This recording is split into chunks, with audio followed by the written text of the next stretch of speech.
بسم اللہ الرحمن الرحیم۔ شروع اللہ کے نام سے جو بڑا مہربان نہایت رحم والا ہے۔ ایک اور حدیث میں آتا ہے قیامت کی علامات میں سے، اگرچہ اس کا اس صورت سے تعلق نہیں ہے لیکن چونکہ اس سے ملتی جلتی ہے اس لیے میں بیان کر رہا ہوں۔ حدیث میں آتا ہے رسول اللہ صلی اللہ علیہ وسلم نے فرمایا یحصر الفرات عن ذهب، ایک وقت آئے گا کہ جو دریائے فرات ہے نا، کہاں ہے یہ عراق میں دریائے فرات۔ آپ صلی اللہ علیہ وسلم نے فرمایا ایک وقت آئے گا کہ دریائے فرات ہٹے گا اپنی جگہ سے اور نیچے سے سونا دریافت ہوگا، بے پناہ سونا۔ یہ جو دریا فرات ہے نا اس کے اندر سونا دفن ہے، کہاں ہے یہ اللہ ہی کو معلوم ہے، لیکن ایک وقت ایسا آئے گا کہ وہ دریا وہ سونے کو ظاہر کر دے گا۔ آپ صلی اللہ علیہ وسلم نے فرمایا لوگ اس سونے کو حاصل کرنے کے لیے جھپٹیں گے، ہر شخص چاہے گا مجھے مل جائے، اور اتنی قتل و غارت ہوگی کہ 100 آدمیوں میں سے 99 قتل ہو جائیں گے۔ کیا مطلب؟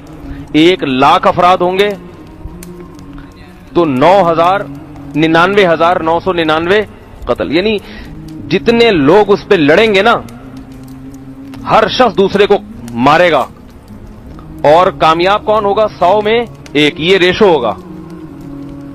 تو آپ صلی اللہ علیہ وسلم نے فرمایا کہ تم میں سے کوئی اس وقت موجود ہو، یعنی جو بھی امتی اس وقت موجود ہوگا تو وہ اس سونے کو حاصل کرنے کی کوشش نہ کرے، یہ فتنہ ہوگا، اللہ کی طرف سے عذاب ہوگا۔ تو جو ہے نا جتنا وہ اس طرح سے ظاہر ہوگا، تو آپ صلی اللہ علیہ وسلم نے امت کو حکم کیا دیا ہے کہ اس وقت صبر کرے۔ یہ معجزہ اور یہ نشانی ابھی ظاہر نہیں ہوئی ہے، نبی صلی اللہ علیہ وسلم نے بعض نشانی ایسی بتائی ہیں جو پوری ہو چکی ہیں۔ حدیث میں آتا ہے کہ ایک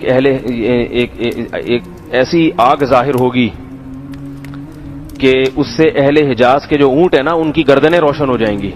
تو یہ 7ویں صدی ہجری میں یہ آگ لگ چکی ہے، عراق میں یا کوفہ میں کہیں لگ چکی ہے، جس سے اتنی بڑی آگ تھی وہ کہ سعودی عرب کے جو اونٹ ہیں نا وہ رات کے وقت وہ اندھیرے میں روشن ہو گئے تھے، اتنی دور تک اس کی روشنی پھیلی تھی۔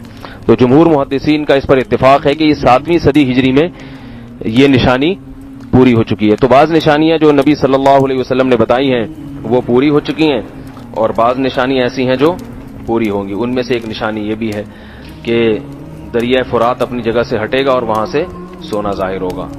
تو آپ میں سے کوئی اگر زندہ ہوا تو وہاں جانے کی کوشش نہ کرے، بولے بھائی جس کا ہے لے لو، ہم یہیں آرام سے اپنے ملک میں لوڈ شیڈنگ میں، غربت میں، مہنگائی میں خوش ہیں۔ ہمارے نبی نے ہمیں منع کر دیا ہے۔ جیسے دجال کے بارے میں آتا ہے نا کہ ایک طرف اس کے جنت کا باغ ہوگا ایسا خوبصورت، تو نبی نے کیا فرمایا؟ جو باغ ہے وہ اصل میں آگ ہے، اور جو آگ ہے وہ اصل میں باغ ہوگی۔ تو جو ظاہر پرست ہوں گے وہ تو باغ میں جائیں گے، جو حقیقت میں آگ میں چلے جائیں گے، اور جو نیک لوگ ہوں گے وہ نبی کی اس پیش گوئی پہ یقین کر کے آگ میں چھلاگ لگا دیں گے، اگرچہ نظر کیا آئے گا یہ جل رہا ہے مگر حقیقت میں وہ جنت کا باغ ہوگا۔ تو یہ اللہ کے نبی کی باتوں پر جس کو ایمان ہوگا وہ عمل کرے گا۔